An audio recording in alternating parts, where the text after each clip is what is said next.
Good morning, good afternoon, good evening, wrestling fans. This is John Hoppy, and you're listening to the Wrestling Fans Incite live here on our FOPW network on X, as well as at Wrestling Fans Incite on our YouTube channel. And along with me, Brian the Hype Ballard. How are you, buddy? Hey, I'm good, and happy weekend, everyone. So soon to be Monday. Well, thank you for not saying Happy New Year, because I thought that's where you were about headed. Oh, no. We're past the 10-day mark, which was customary. I think we figured out. So Yes, we have. But hey, Brian, how you been? doing good. So we'll get another week closer to Royal Rumble. I'm waiting for WrestleMania season to kick in. I was told the debut of Netflix last year was the kick of WrestleMania season, but I don't know. Is it WrestleMania season? Does it feel like it? Well, it was mentioned a couple times on Raw this week that we're on our way on the road to WrestleMania. So I always counted it first day of the new year as it always should be your road to WrestleMania, but it sure doesn't feel like it, does it? Yeah, I was gonna say, it's like Christmas season. It's like, when does the spirit kick in, right? And Royal Rumble's supposed to be supposed to build towards it. And we talked about Raw last week, and it was a little bit of a stranger episode, right, with the Stranger Things moniker. And was it just as strange this week? What was your thoughts a little bit? We'll get into that, I'm sure, but I know you wanted to talk about a lot of other things. So I don't know if it could have been any stranger than last year, right? I mean, that was just horrid. And when I say horrid, I mean it was really hard to follow what they were trying to have as an end game for that episode. Yeah. I mean, it was not well put together, and I think we pretty much got our rants over with it on last week's episode. We did. It was just one of those, you scratch your heads, and if you're trying to get me to get into watching something new, yep, you really got to have the tie-ins for that entire episode, and that's what it lacked.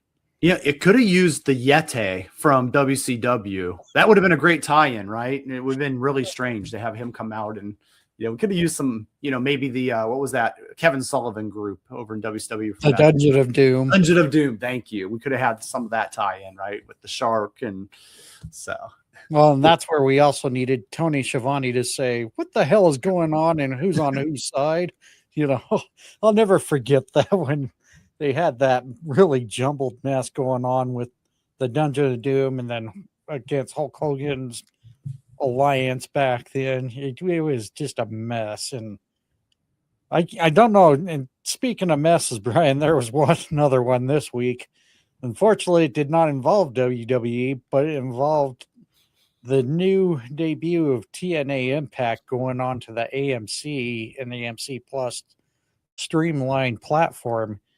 And oh man, Brian, you're a guy who's been in presentation for quite some time now. Yeah.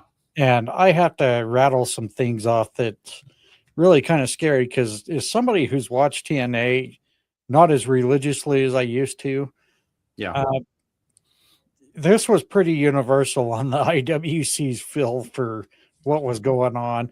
And if you really want me to sum things up, and I'm sorry if I look away from my camera, folks, I'm not trying to be distracted, but I'm trying to read off some things that I've seen.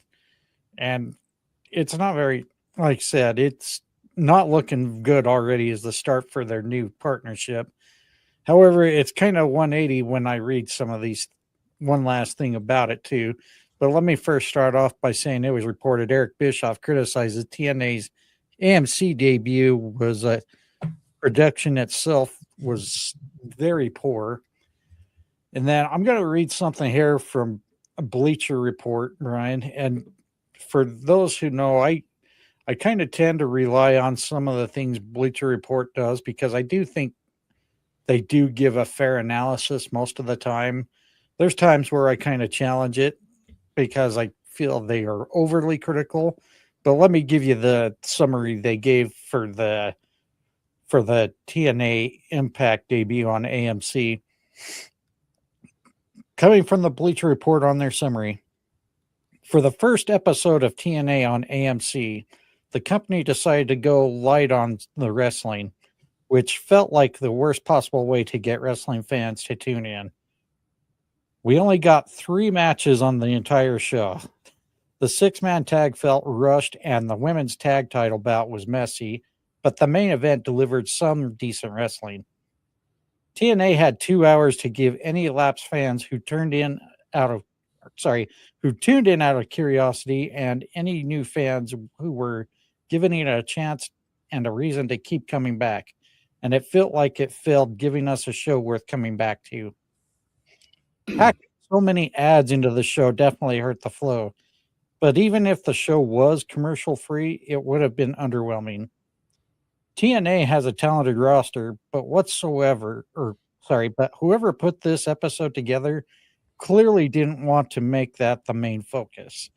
And they gave this a grade C minus, which I almost kind of say maybe they were being a little too generous based off what you see a lot of the expert reviews give this. And I'm going to give one that kind of contradicts this because this one makes me laugh.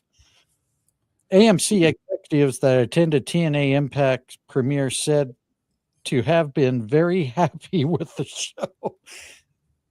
Now, Brian, this is kind of concerning because AMC, and I don't know how experienced they are with wrestling shows. We don't know their feel for it. But for one, would you have ever guessed any wrestling being done on AMC platform whatsoever? Yeah, and let's go a little further. Let's dive a little further. Like, let's say how many live action sports are on AMC? Let's go further than that, right? When you think AMC in a traditional sense, I know what comes to mind. The show Mad Men. I think of Walking Dead. I think of those kind of shows that they really found their niche in, right? And they've really risen to popularity. And those are all like, not live shows. Those are closed production shows.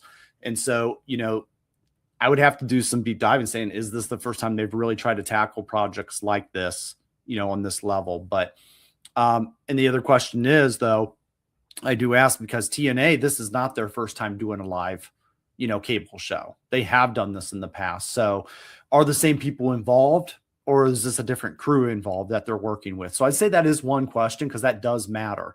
Are we using more of AMC's people, or are we using more of a traditional TNA crew? But I would like to think we're using the same TNA people that have the same camera angles, the same spots. So there's the knowledge there. I would like to think they wouldn't switch it up and, use a different crew and stuff. But ultimately, I think it will come down to planning as well. I was looking at a lot of feedback just in the community, and I didn't see much praise for that side of the show. It was very hard pressed to find any. And you read off Eric Bischoff's, among others, right? And when I hear 3 matches on a 2-hour show with commercials and this and that, Bruce Pritchard, I think, would give that a high praise, right? Based on his comments. Well, that's enough for the fans to remember, right? And we don't want it to become forgettable. We had a whole conversation about that last week on his Something to Wrestle With podcast. But at the end of the day, I mean, here we are getting a lot of people that are saying, well, for a debut show, that's not memorable at all. So, I would personally, feel like, when you want to hit a 2-hour time frame, I would go back and study those old school Monday Night Raws from 9 to 11. I would look at that target and say, what did they do to make that special? You had AJ Styles in the building. What could we have done? I would have hyped up the return of AJ Styles a little bit more, right? And I know you won't be able to use them every week, but I felt like that could have been a nice little build-up and taster, right? But even though we are seeing them on the other channel, I would have, really built the story through the night of who is TNA wrestling. I would have given some of the history of TNA's greatest moments throughout the night in some vintages, right? And so remember this moment, kind of like what you got in the ECW One Night Stand show, the original one, and how they showed classic ECW moments throughout that pay-per-view night, taking us on like a nice memory. I would have done that with this debut show just to introduce a new live TV audience to who is TNA Impact Wrestling, and just, oh, wow, I didn't realize that. Hey, that Samoa Joe guy was there. That's their footage. They own it. They can use it, right? They can use these guys and they can say, I didn't realize Kurt Angle was there. I didn't realize that Hulk Hogan was there. They own all of that, right? So they can actually showcase these people and say, wow, we're a big deal, or we are a big deal, even if they were not, or you don't think they were. They could at least showcase that when they had those kind of talents there, and then show people what this new generation is. And that's how I would have approached their production. Wow, we feature these new stars in matches and get people to kind of stay hooked. And there's just something about those first time fans when, you're going to get some casual people that are going to say, wow, I see, some of these old school clips. Who is this company? And you're making that first impression. And unfortunately, and I'll kind of bounce the question back to you, but how many people, based on the first interaction debut show, are going to watch next week and watch this follow-up show based on what they've seen?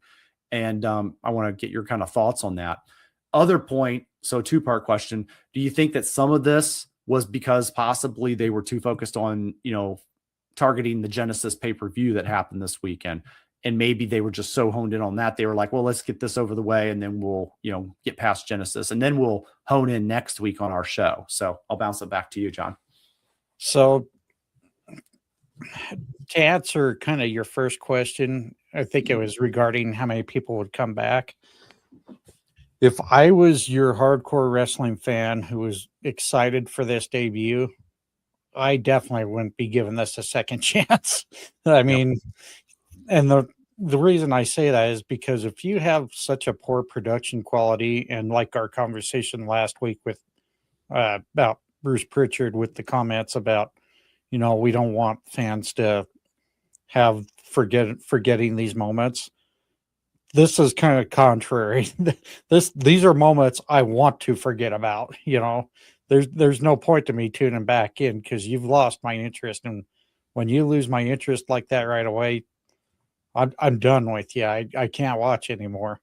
It's kind of like the tribalist in a way when they say, "Oh, I can't watch this promotion or watch that promotion," which you and I always advocate. Don't ever do that because one, you never know when something can just turn around like that. But if it's truly something you don't want to watch again, don't watch it and stay away from being such a negative person. But to kind of answer your point on them being focused with the Genesis pay-per-view, let me kind of also throw this, because this is a summary from Bleacher Report, and this is a much better praise because Bleacher Report gave the Genesis pay-per-view a grade of a B, a solid B, compared to the C- that they gave the Impact 2 days before. A vast improvement over the nonsense that was Thursday's AMC debut. That's pretty brutal right there. This was a show that featured several rivalries ended, others extended, and a main event that concluded with the right guy going over. The creative team practiced patience instead of running with the Nick Nemeth cash-in, and everything was right with the world. There was nothing on the show that could be deemed inherently bad, or more than one match exceeded expectations. For a company facing scrutiny after the underwhelming start to their return to basic cable, this was a much-needed win. So I'm going to go back to the first question you answered, or you asked me. Would I go back? Probably not. Yeah. But now that the pay-per-view has come and gone after yesterday, I don't know. That kind of would give me maybe a redeeming second chance to go back and watch it one more time to see if they improve. And, one of the biggest things you and I always really are very critical of WWE is they are so saturated with promos more than the wrestling content. And that does kind of irritate the wrestling era of what you and I were raised in, because, you're definitely not getting your money's worth out of it for sure. Now, if TNA's goal was to be kind of WWE light, they definitely really failed on that, because I don't even think WWE could have went that bad on that debut, because everybody on that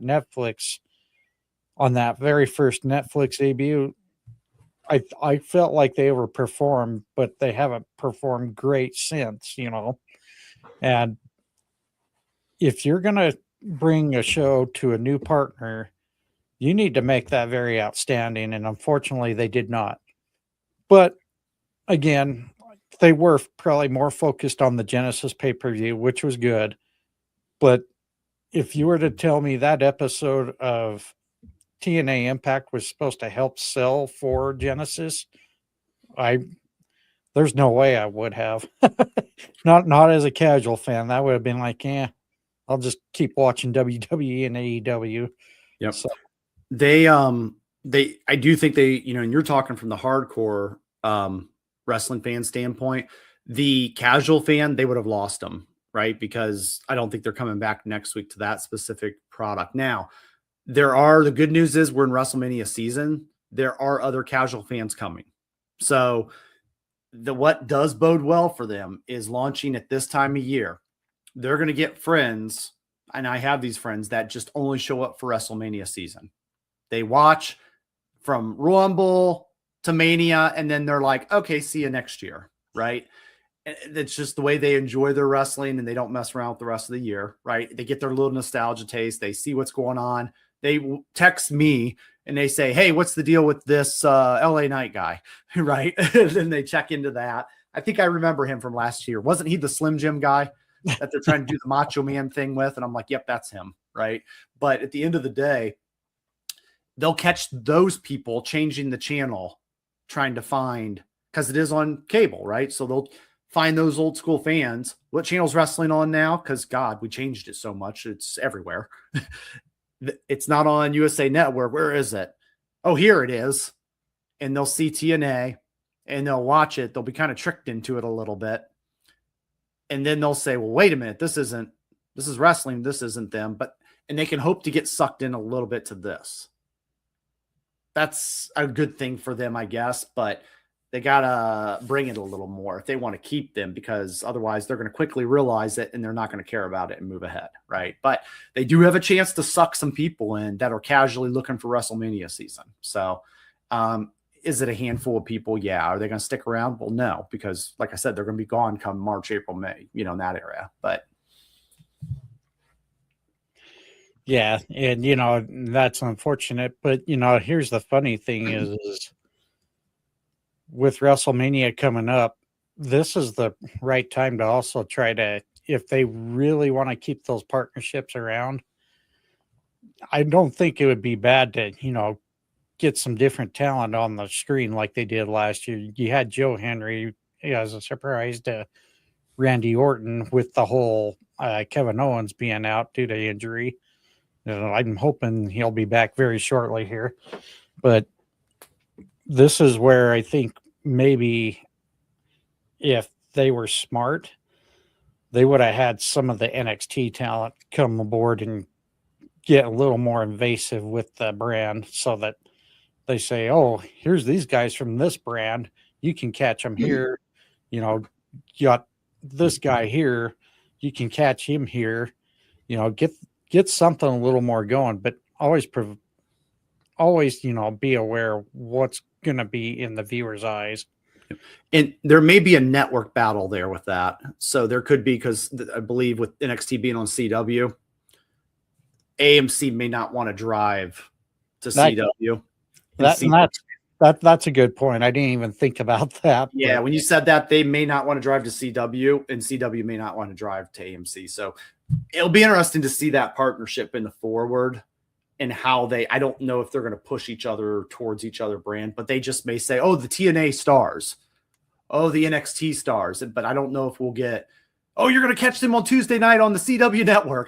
Because I don't know if AMC will want that or vice versa. And that's going to be interesting, especially with NXT star Stax being the TNA International Champion. Yeah. And recently, just on Genesis, Zarya, who had to fill in, can't remember, Danny Luna because she was injured and was supposed to challenge for the TNA Knockouts Championship, and fortunately Zarya took her place, and that was actually one of Zarya's best singles matches to date. So it's going to be interesting to see where that partnership now goes with the whole AMC deal. Yeah. And I think it'll be still there. I just don't know if they'll cross promote and try to push traffic to each other in that aspect. Yep. All right. And speaking of cross promote, Brian, let's move on to the WWE side of things. It was definitely an interesting week for WWE. As you mentioned, last week we countered Stranger Things themed Raw, which obviously in our last week's Stranger Danger Raw, that was horrid. But I felt like they bounced back a little bit with coming into Germany this past week. I thought we had a killer main event with AJ Styles in the Gunther main event. I mean, the funny ending right there with AJ saying Gunther tapped, the referee didn't see it. That definitely is going to kind of keep some eyes on that rivalry going forward. Um, we've also seen Maxine Dupree kind of get a little more serious and help motivate Otis and Tozawa to challenge for the WWE World Tag Team Championships against the Usos. We also see the WWE Women's Tag Division now heating up with your new champions Rio now getting all these other teams to come forward. I feel like Raw did a better job trying to get eyes where it needs to in each different division of their product. Yeah, I would agree. It's weird because when I watched it, it was on, I was going through the motions, kind of like the week before when we were watching it. The main event was the only thing that really stuck in my mind after watching it a day later, right? And I was like, oh yeah, in the ending with Gunther and with AJ Styles. And that is the continuing into the next week. There wasn't much that I walked away with and said, this is must-see TV in the storyline that you're going to have to pay attention to going into next week, right?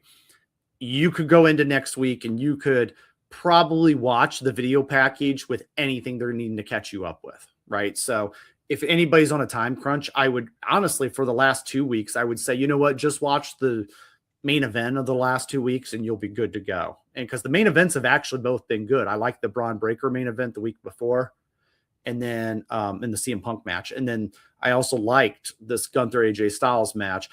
And I almost wonder if they're going to do the same thing in Ireland next week or this week here on Raw with Finn Balor and CM Punk going in at it. And they foreshadowed that, right, in that match happening. So I almost wonder if, they're just trying to get through this overseas tour real quick. And I wonder if we're just not getting too much special. And we're just like, okay, let's give them a real nice main event. Give them something to cheer for. They got their hometown guy in a title shot. And then we can get out of here and get back to our programming where we can get down to business before the Rumble. And I feel like they're just going to book this Rumble a week out. And I feel like they're going to get past Saturday night's main event. That's going to be the quick match that they're almost obligated to do. I feel like that's where we're going now. And I feel like it's like the pesky little brother to them, right? Like take your little brother with you to the park. He can just play off to the side while you and your friends are hanging out, right? And then once they get past that, they got a week till Royal Rumble. And I feel like they're then going to really start hammering home Royal Rumble, the week out. And I know they know where they want to go, but man, I don't know if I don't like that they're not really building it up heavily, right? They're just kind of like going to throw it all at us the week before. So thoughts on it so far of what you're seeing, and are you kind of excited overall? Well, again, I thought it was a much better episode than last week because I do feel like they're kind of getting the focus back where they should on things that been semi-forgotten. One thing I do want to touch, there was one moment I do feel that everybody really should keep their eyes on, and that was the ending of the tag team match with Penta and Dragon Lee taking on the team of Bronson Reed and Austin Theory. And we saw that end in disqualification with Braun Breaker coming out and just spearing the hell out of Dragon Lee and then taking it out on Penta. And then we see Adam Pearce, probably the most animated ever, which he, got in confrontation with Braun Breaker, suspends him indefinitely. However, Paul Heyman made a good point at backstage after Adam Pearce throws Braun Breaker out. The big mistake you made, and Adam Pearce is thinking, what mistake did I make? And Paul, but I wanted to call him Paul Bear, but it's Paul Heyman. Oh, yes. Yeah. Oh, yes. But Paul Heyman says, you put your hands on Braun Breaker first. So now this is really going to get interesting and heated up here because one, with the Royal Rumble coming up, you got Braun Breaker suspended indefinitely. Maybe this is giving Braun Breaker, some time off to maybe come into the Royal Rumble and get his revenge, and maybe that's who they're going to go with winning the Royal Rumble. I don't know, but no, it's a good point. But before we get to the Royal Rumble, what's your thoughts on this angle?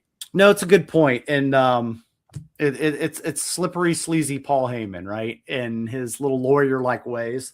It's funny because that did happen, and it happened so quick, and it went in and out of my head, right? And I'm like, was that that was Raw? Oh my gosh, that did happen on Raw. And Adam Pearce is foaming at the mouth, and it's all suffering succotash and spitting out of the mouth while he looks like Sylvester the cat. I mean, I'm like, and Adam Pearce, can we talk about when he gets mad? Okay. And I feel weird about saying this because years ago I said he needs to show more ruthless aggression, right, in his general manager role. But now that I got it, I don't know if I believe it. And because it's so, like you said, animated. And when he gets mad, I just want to be like, calm down, little buddy. Like that would be almost my reaction if I was Braun. I'd be like, oh, calm down, little buddy. It's like, it's not that big. But if, the SmackDown, when, oh gosh, I'm losing his name. Not Nigel McGuinness. Nick Aldis. Nick Aldis. Thank you. I almost went to the other brand. Nick Aldis, when he got mad as a general manager, I took it serious. Like if I was a wrestler or talent and he was mad, I'd be like, oh boy, he's mad, and I would actually probably be a little more worried as a talent. I'd be like, oh man, no, he can do stuff. He's going to end up firing people, or like you start believing the ramifications of what's going to happen. But for some reason, Adam Pearce just looks like he's throwing a tantrum that he has it's going to get reversed. Like everything I think that has ever happened to him when he's done something has always been reversed. And it's always somehow not stuck, right? Where Nick Aldis, it always seemed to stick and he got his way most of the time, or he even, took it into his own matter. But it's interesting. So I guess they're going to go that route, but I just had to chuckle at that moment because I'm like, Braun, calm down. It's not going to stick. I almost would have said that if I was Paul. I was like, Paul, just go. Or if I would have Braun, just go. It's not, he can't do anything. He's got no real power. We're going to call Triple H. It'll be fine. He can't do anything. We're just going to call the final boss, So like, I know you can't do that on TV, but at the end of the day, how much power does a GM have? And I know we're supposed to pretend they do, but I digress. The segment for TV purposes is going to play out in story. And I'm sure Paul will play his lawyer loophole ways. And then he'll get Braun reinstated, right? Probably just in time for the Royal Rumble. I actually like what you said. That'll be interesting. And man, can we do it the night of? I mean, I know we all expect him to be around, right? That might be fun to get him reinstated in the Rumble, and maybe be kind of fun to screw over Tozawa. I mean, because he got screwed over for IShowSpeed last year, right? You're right.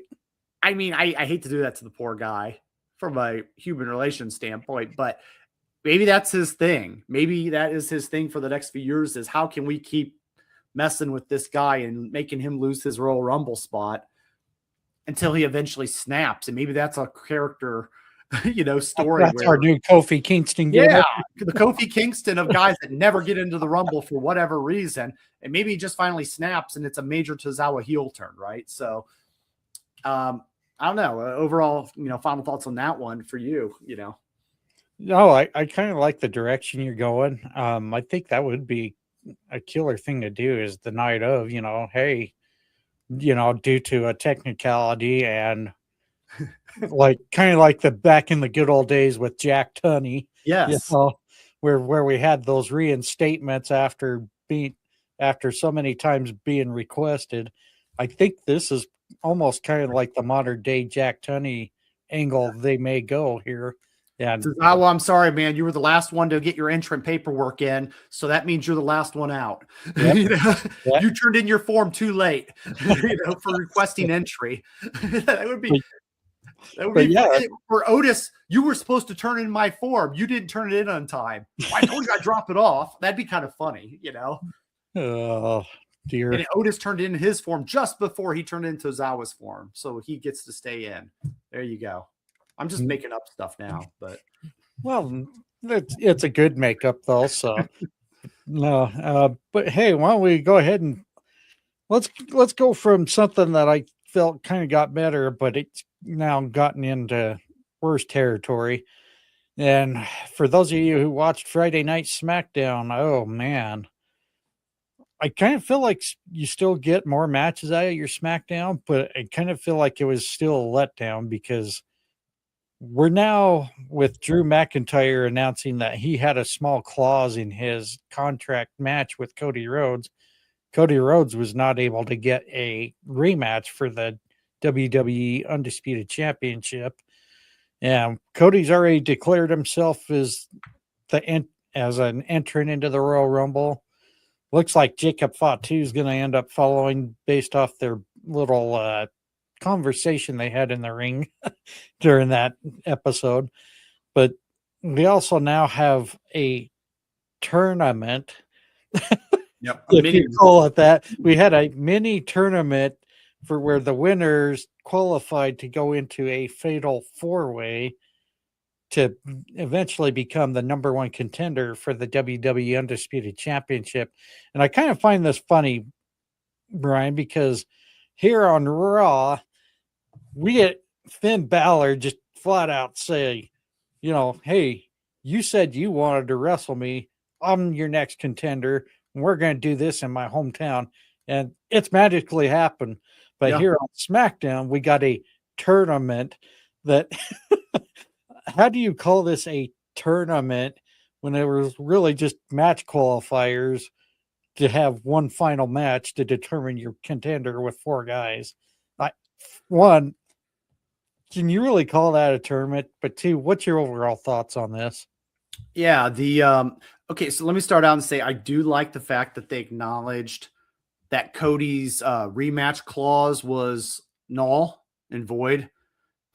It's those little things that I do want to applaud WWE for, because sometimes they didn't always do that. So I do want to give praise where it's deserved, because sometimes they would just be like, rematch clause, they'll figure it out, right? And I remember back when the rematch clause used to be every 30 days, or you'd have to do it within a certain time, right? And you would have to use your rematch clause immediately. Or remember when a champion you have to use to defend their title every 30 days? Yeah, and then you had to vacate it if you couldn't. Yeah, and so WWE tends to forget about these rules and things. So I'm glad they addressed a rematch. Nope, rematch clause due to this contract. It's so simple. It's an easy write-off, and it keeps things consistent. So I'm all about that. So good job on that. I want to kind of stop you there on that, Brian. Sorry. No, you're good. Here's the funny thing, and I don't know how many people remember this, but a few years ago, Triple H, I think it was Triple H or whoever was in charge at the time, took out the rematch clauses. Like, just because now you lose your championship, you don't get an automatic rematch. And it's funny how something like that, and I don't know if you recall that was made like, again, a few years ago, but it seems like WWE forgot they made that little stipulation, and they kind of let the rematches happen all of a sudden. But this one time, they're finally sticking with something that is kind of like those small little detail factors that you remember now. And it's okay to just say, oh, it was in the contract. That's such an easy talk off. Right. I mean, just do it if you have to each time, right? Just remind fans. You have to take them through the story and assume they don't know everything about every little detail. And it's your job to educate them on the path you want to take them on. So, so with that, I mean, this mini tournament, we've had it. And this is what I was talking about, where we have to get ourselves to Saturday night's main event, and we have to get that mini pay-per-view or PLE out of the way, right? And we have to do something for it because we're obligated, right? and that's going to be coming up here this next weekend. So I think that's them going to hit the mark on this, being able to say, hey, we did feature this. Just for everybody that's listening to, it is going to be on Peacock. I had to do some searching on that, and because I didn't know, and I was like, is this going to be on Peacock, or is this going to be on ESPN, or is this going to be on the USA Network, or is this going to be on, I don't know, Tubi TV? Or so I was like, where is this going to be? Because the Peacock deal is weird now. So it is going to be on Peacock next weekend. So just so anybody, save you guys some searching. But I do think that this is going to help check those balances. It gave them a night of programming. I don't know. I mean, I guess it just gave them another night to survive in their tour, right? So, and what are they going to follow up with next week? I mean, we're going to find out who the attacker was for, Jacob Fatu's and all that. I mean, are they going to address that at all? That's where I find the weird mystery with Jacob Fatu interfering in Cody and Drew's match. It's he attacks Drew, then attacks Cody, and then this week he goes after both of them. It's like, okay, one of these guys clearly was the attacker, or maybe what happened was Jacob Fatu got in the middle of something and both of them attacked him or something. Who knows? Yeah, and I would have liked them to address that a little more thoroughly. And that's Jacob saying, oh, I was attacked by Drew and I know it. Cody got in the way when I went to get my justice on Drew, and that's why I attacked him, because he got in my face. I wasn't even there for him. I need a little clarity, right? Because that part of the story is a little, confused. So some of the best, attack or return stories, honestly, of 2025 was the Naomi one. That was very clearly defined in the chamber last year. I loved how they did that. Very clear, very concise. There was nobody that, was unclear on who Jade was attacking. Once she attacked, they all thought it was Liv, right? So, I mean, but it was very clear who she was going after. And now we're kind of in this weird, like, well, what, why? And so maybe they're going to address that on SmackDown this week. Maybe that's their plan, is to reveal a big aspect of the story. We don't know. I mean, that's maybe what they're thinking before Saturday. Maybe that's their hook going into Saturday night's main event. Maybe that's their way of, maybe they're going to give us a kind of a whodunit. I don't know. Maybe it's Austin Theory. Maybe it was the third masked man, and so yeah. Maybe it's Jericho.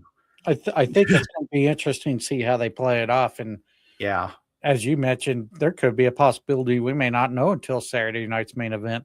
I mean, there's something that needs to be answered, and you're confusing wrestling fans again to our conversation last week.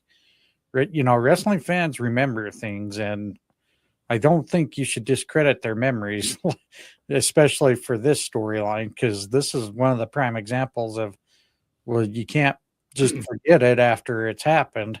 Yep. And for quite some time.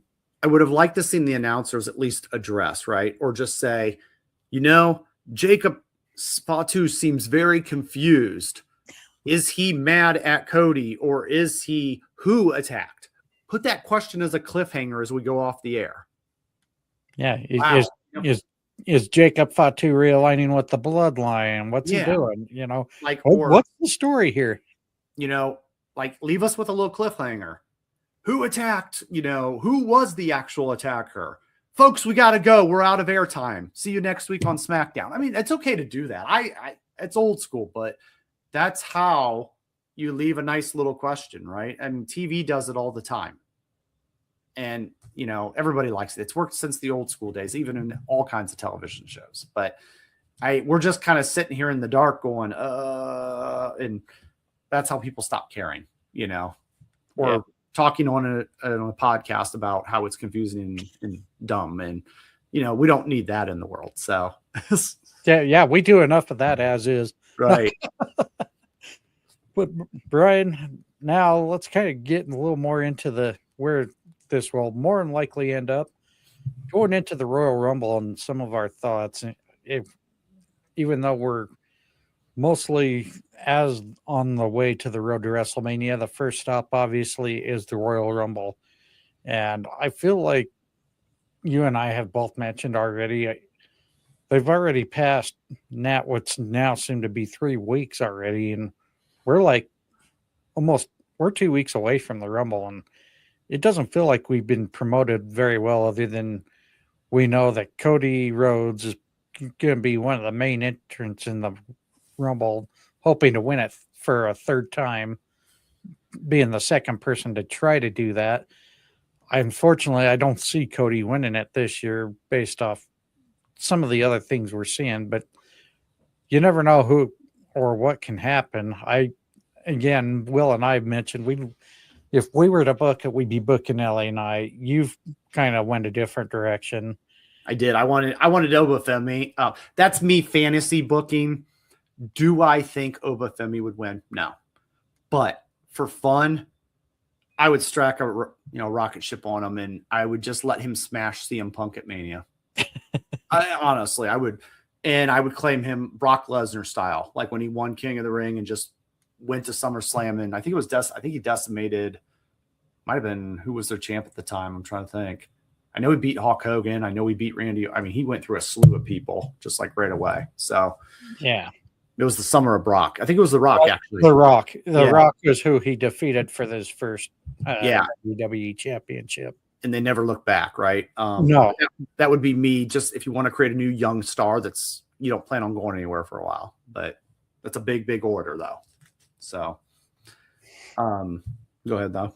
But anyways, so far we already know Cody Rhodes being one entrant in there. Again, we did our booking 2 weeks ago, who we would want to book.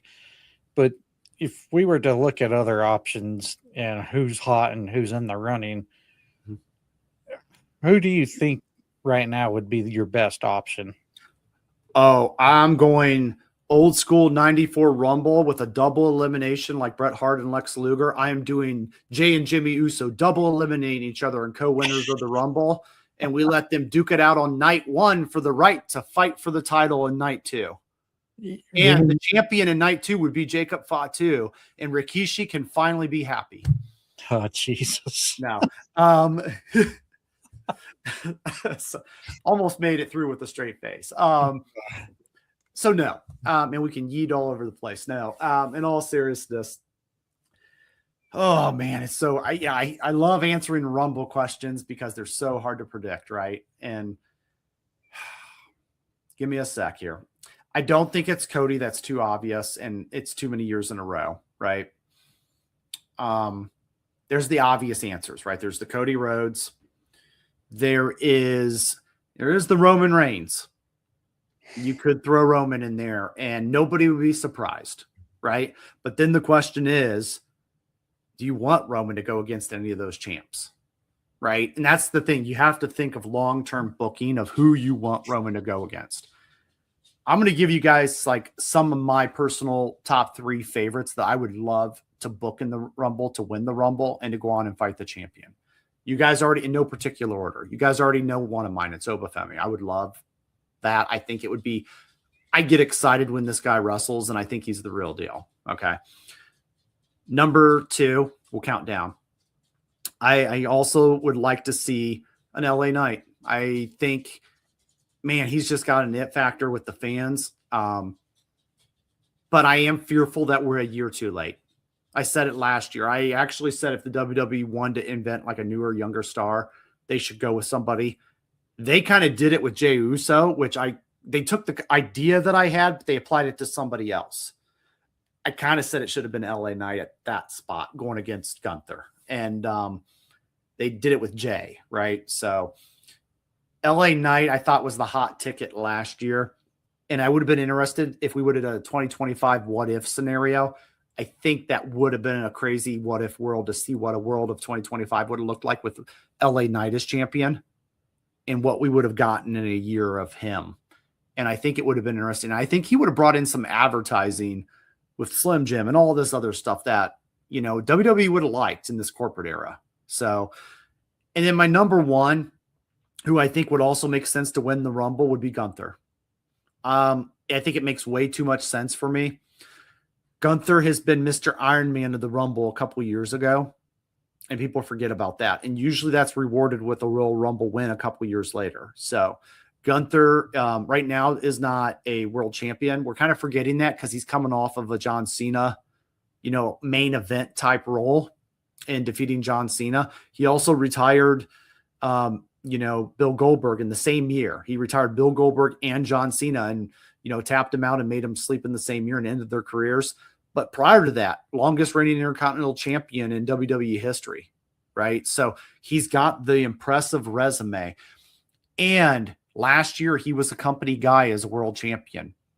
WWE went with Jey Uso, and he did the job for Jey Uso, and he didn't complain.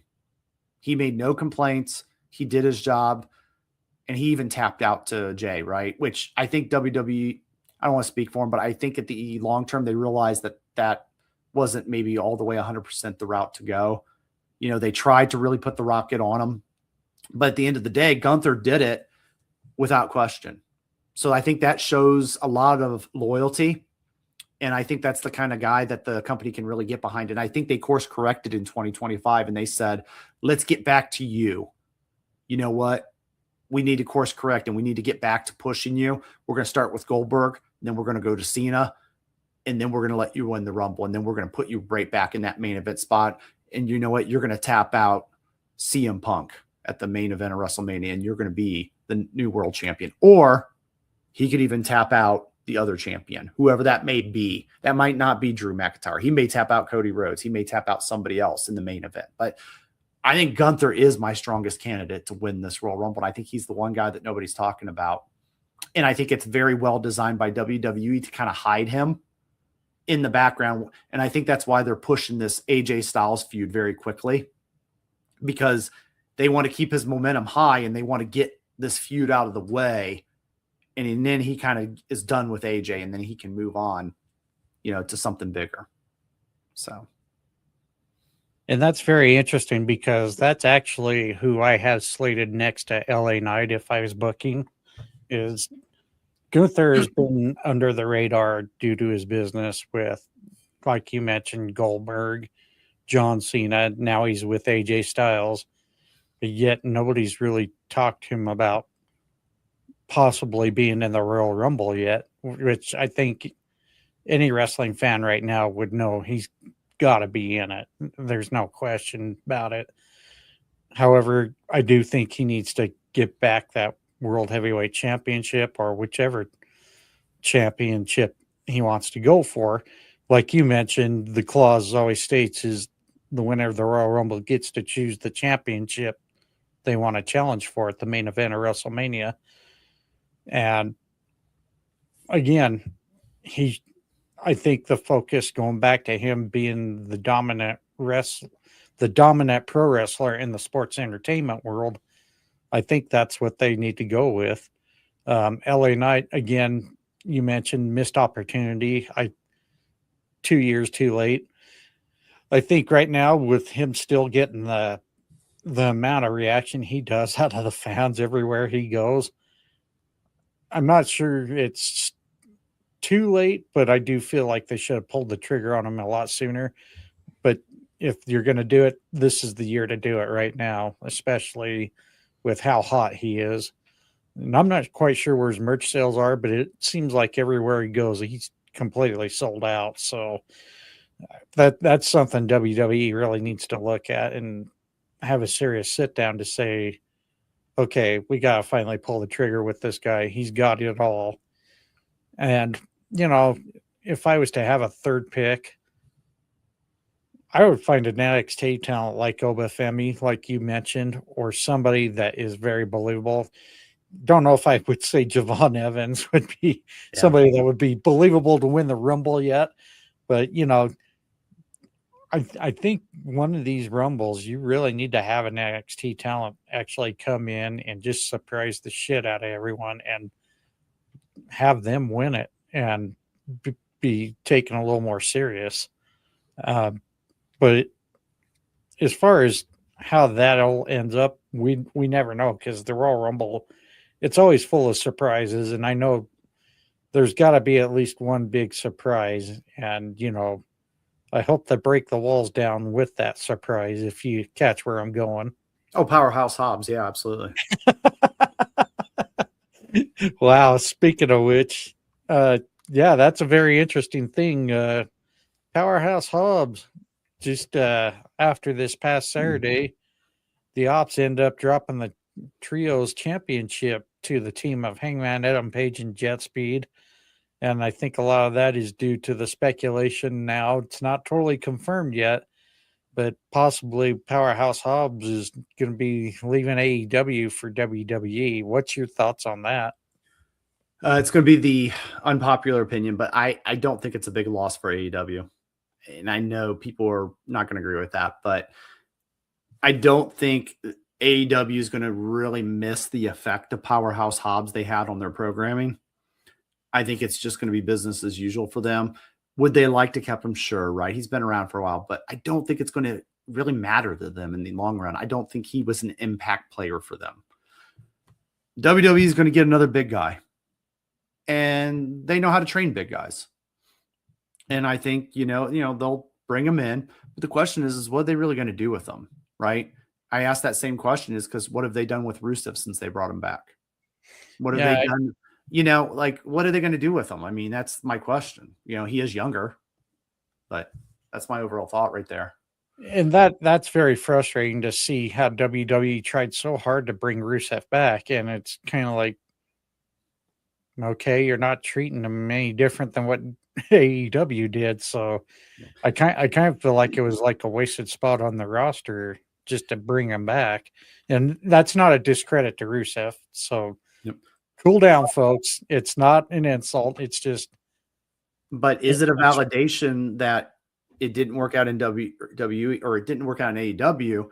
It's the same person. That's the only common denominator. It's the same person that was in that locker room that's now in this locker room, and it's not working in either place. Right. It's almost like he needs a refresh, but so at what point does a refresh work for him too, Yep. That's very challenging. And sorry, we kind of changed the subject there. We didn't mean to, but that's a bit of interesting news because you never know. We could possibly see Hobbs in Royal Rumble, but I doubt it due to, I'm sure, some contract technicalities. You never know. Is it a big loss for AEW though? Your opinion?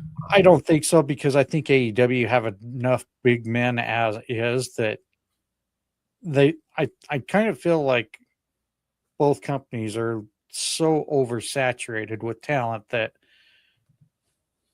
it's not going to be a big loss. And also something that wrestling fans really need to understand, it's never a bad thing for a talent to jump to a different promotion either to freshen up. Look what happened with Mariah May into WWE transforming to Blake Monroe. And I know a lot of AEW diehards are going to criticize me for that, but I think it's been where Mariah May worked on herself so well in AEW and got herself into more of the US fans' eyes, moving her to the WWE, the bigger stage.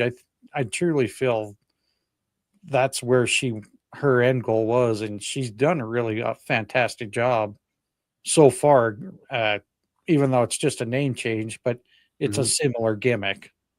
Well, and you bring up a good point, right? You compare Mariah May to Powerhouse Hobbs, right? That was more of an impactful loss for AEW, right, than Powerhouse Hobbs. Mariah May was very integrated in that women's division and one in the hottest programs with Tony Storm. And when that went away, they were like, oh, well, we have big plans for you, right? But when Powerhouse Hobbs gave his notice, I don't see Tony Khan saying, oh my gosh, we had all these plans for you. Like, I see him saying, well, I like you. I'd like to give you a contract, but okay. But yeah, where's the end game with him? Yeah, so I don't think it's a big loss, and I don't mean disrespect by that. I just don't think there was a lot to do. And I don't think that's big loss either. I think the one thing WWE does better is they do know how to book the bigger men compared to AEW, and that's not a knock on AEW. It's just that's what WWE's been known for, is booking the big man, the meat fest there. I think AEW is still in good hands with who they have, especially with some of the new recent signings. They brought on the Rascals, minus Trey Miguel. Unfortunately, due to some personal private issues, Trey Miguel, he did sign an AEW contract, but was released of it due to his request. Hope things go better for Trey, and hope he joins his brothers soon. But it was awesome to see the Rascals debut last night on Collision with their backstage promo. It was actually pretty killer if you haven't caught it. But again, yeah, it never hurts to watch talent go from promotion to promotion. Our brother Carlos there with Fans of Pro Wrestling and the Wrestle Collective, he always says all these promotions are great for the talent because there's always plenty of stuff out there, and wrestling fans are never going to go hungry because we got all these different opportunities out there. And then again, it never hurts for them to explore it. I think this is a good move for Powerhouse Hobbs. We'll see how WWE treats him. If not, he can move on to the next one, and who knows? He will find success somewhere.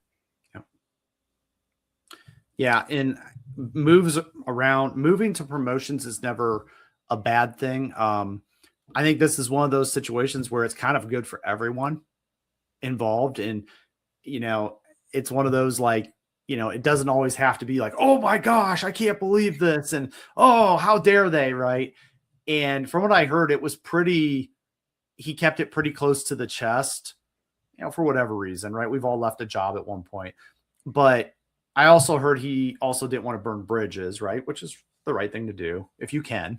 Right. So sometimes it's always the best thing to do. And I really heavily tell anybody, no matter what industry you're in, yep, don't burn the bridges. Yeah. And you never know when you need to fall back on something. And I will say I think this is probably just best for everybody in that sense. I think Jade Cargill's exit was also very similar. She was very upfront and honest with Tony, and I think there's a lot of respect there.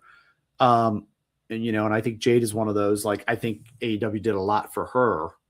Right. And time will tell whether that pays off in the other land as well. So cool. All right. Well, Brian, it's been a great conversation with you. I know we're kind of getting run down for time here. Next week, it'll be an interesting episode. I'm going to do my top 20 Royal Rumble moments, as I will actually be gone most of the weekend for a bowling tournament. Brian's got personal things going on. But first and foremost, I want to give a shout out to my brother, William. He fell under the weather this week, and that's the reason why he was not able to join us. William, hope you get feeling better, and hope to see you here in a couple weeks.